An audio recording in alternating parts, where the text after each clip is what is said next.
Türkmenistanlıları soňky ýyllarda bir tarapdan narhlaryň ýygyderli ýokarlanmagy we azyk gıtçylyk aljyrasa, ikinji tarapdan döwlet başçylarynyň sebitleri edýän saparlaryndan öň geçirilýän arassaçylyk we howpsuzlyk çäreleri oňaýsyz ýagdaýa salýar. Soňky aýlarda bolsa prezidentiň birden bir näçe ýokary wezipe belgilenen ogly hem sebitlere sapar etmäge başlady. Adatlygyň marda kabarçysy düýün sebit paýtagtyny ýene-de gödöwçüligiň güýçlendirilýändigini, şol wagtda ýerden güýçli arassaçylyk işleriniň başlananyny habar berdi.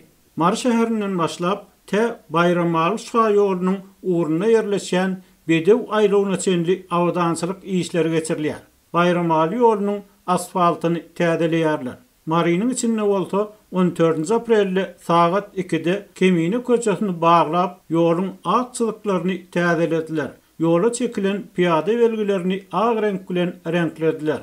Habarçy Kemine köçesiniň agşamsy bilen ýapyk bolanyny, innonyň gyralarynaky beton erňekleriniň arassalanmalygyny, yol ýakasyndaky bağlaryň ýuwulmalygyny we görnýän jaýlaryň awatlanyp renklenmeliligini, bu işleriň şu günden başlap giýjeti bilen dowam etdirilmegine garaşylýanlygyny aýtdy. Şäherde birden köpeldilen yol gödöwçüleri öýlen saat 5-den soň her hili ognup bakana tapyp awtologlaryny degmän sürüjüleriň sürüjülük şahadatnamasyny alyp olaryň göni öýlerine gitmegini tawsyryp başlady. Egerde ýolly başga polisiýa saklap dokument sorasa şäheriň yol goýuwçylyk gurulunyň işgärleri aldy. Wagtlaýyn sürüjülük şahadatnamasyny hem ýazyp bermedi diýýän diýdiler.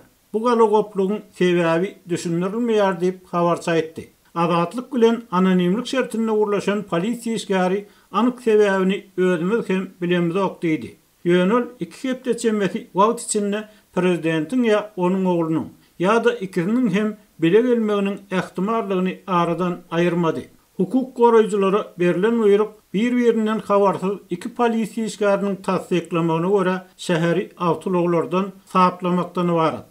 Şäheri awtologlardan saplamak tagallalary adatlygyň olal hem habar berýäri paýtagyt Aşgabatdan başlandy. Ýurtdaky işçileriň ýyl-ýyldan köpelmegi, şäherlerdäki guruluşlary, daşary ýurtlara işe gidýän adamlar bilen bir hatarda öz awtologlaryny kire edýän adamlar hem köpeldi. Netijede olal sebitlerden gelýän awtologlaryň Aşgabada girmek mümkinçilikleri çäklendirilen bolsa, inni sebit paýtagtlaryny etraplardan, owa ýerlerinden gelýän awtologlardan saplamak meselesi töredi. Şäheri esasan etraplardan eklenç gözläp gelýänlerden, taksçylyk edýänlerden arassalamaly. Umuman bir ýere gelýän awtologlary azaltmaly. Bide berilen tawsyryk şeýle diýip polisiýa ofiseri azatlygyň habarçysyna aýtdy. Ýönebi marda güýçlendirilen gödöwçüligiň piyadalardan soglup geçenligini asla aňlatmaýar. Aýdylmagyna görä, polisiýa işgärleri 14 aprelde köçeleriň geçmesi ýerlerinden geçýän adamlar saklap, olary 21 manatdan jerime ýazmagy hem ýygzamlatdylar. Yol gödöwçülerinden başga köçede milli howpsuzlyk işgärleri hem köpeldildi. Olar şäheriň çatyryklaryny 2-2den durup ellerindäki ara gatnaşyk gurarlar arkaly düzgün bolan, ýagny öwürlerini akçylygy basmak ýaly maýda çüýde ýalňyş goýuran sürüjüler hakyny polisiýa habar berdiler diýip habarça aýtdy.